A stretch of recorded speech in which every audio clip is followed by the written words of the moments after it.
এগরা শহরের রামনবমীর দিন রামনবমীর শোভাযাত্রায় এগরা কলেজ মোড়ে দুষ্কৃতীদের ছোড়া ইটের আঘাতে জখম হয় রাম ভক্তরা। পরিস্থিতি উত্তপ্ত হয় এগরা শহরে। রাতভর চলে দফায় দফায় বিক্ষোভ অবরোধ কর্মসূচি। খবর পেয়ে মধ্যরাতে ছুটে আসে মেদিনীপুর লোকসভা কেন্দ্রের বিজেপি প্রার্থী অগ্নিমিত্রা পাল। তিনি থানায় যাওয়ার চেষ্টা করলে অফিসারদের সঙ্গে কথা বলার চেষ্টা করলে থানার গেট বন্ধ থাকায় তিনি বিক্ষোভ দেখাতে থাকেন। পরে এগরা বেলদার রাজ্য সড়ক অবরোধ করে সেই অবরোধের পরিপ্রেক্ষিতে এগরা থানার পক্ষ থেকে অগ্নিমিত্রা পালের বিরুদ্ধে একটি মামলা দায়ের করা হয়। এই মামলা সংক্রান্ত বিষয়ে তিনি আজ কাঁথি মহকুমা আদালতে আসেন এবং সেখানে সংবাদ মাধ্যমের মুখোমুখি হয়ে রাজ্য সরকার ও পুলিশের বিরুদ্ধে খুব উঠে দেন।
তখন আমি অবস্থা রাস্তা অবরোধ করি, কারণ আমার উপায় নেই, আমাকে আমার মানুষের পাশে দাঁড়াতে হবে।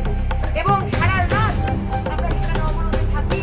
সকাল 7টার সময় উনি খবর পাঠান যে উনি ওই 4টি ছেলের সঙ্গে 3টি ছেলেকে ছেড়ে দিচ্ছেন। এই ডিসিশনটাই যদি উনি সেই সময় আমাকে সম্মান দিয়ে যদি তার অফিসে বসে কথাবার্তা বলতেন, তাহলে আমি কিছু দরকার হতো না। কিন্তু আজকে আমাদের সারাদিন সারা রাত বসেই রাখা হলো, আমাদের হেকেল করা হলো। তাহলে বলুন আজকে পশ্চিমবঙ্গের কি অবস্থা? আজকে মানুষের ওপর অত্যাচার হচ্ছে, হিন্দুদের ওপর অত্যাচার হচ্ছে, মুসলমানদের ওপর অত্যাচার হচ্ছে না। মুসলমানদের ওপর যদি কোনো রকম কেস হয় তারা কেস নেয় না, কিন্তু হিন্দুদের ওপর যদি অত্যাচার হয় তাহলে উল্টে আমাদেরকে কেস দিচ্ছে। কিন্তু কেস দিয়ে আমাদের দমানো যাবে না। কেসের জন্য আমাদেরও অ্যাডভোকেট দাদারা রয়েছে, অ্যাডভোকেট সেল রয়েছে। আমরা লড়াই করবো। তারা মুখ্যমন্ত্রী মমতা বন্দ্যোপাধ্যায় পুলিশ আর প্রশাসনকে দিয়ে আমাদের দাবাবার চেষ্টা করছে। মাথার ওপর আদালত আছে, মাথার ওপর ভারতবর্ষের সংবিধান আছে। আমরা দেখছি যে বহু মানুষ সারাদিন আসে তাদের সমস্যাগুলো নিয়ে এটা চলতে থাকবে যতদিন মুখ্যমন্ত্রী মমতা বন্দ্যোপাধ্যায় থাকবে, যতদিন টিএমসি সরকার থাকবে। আমাদের সরকার 26শে রাত্রি আসবে এবং সেখানে আপনাদের কথা দিচ্ছি, ধর্ম দেখে কে কোন দল করে সেই দেখে কিন্তু পুলিশ প্রশাসন চলবে না। সেখানে ন্যায্য বিচার পাবে মানুষ, কেস দায়ের করা হবে।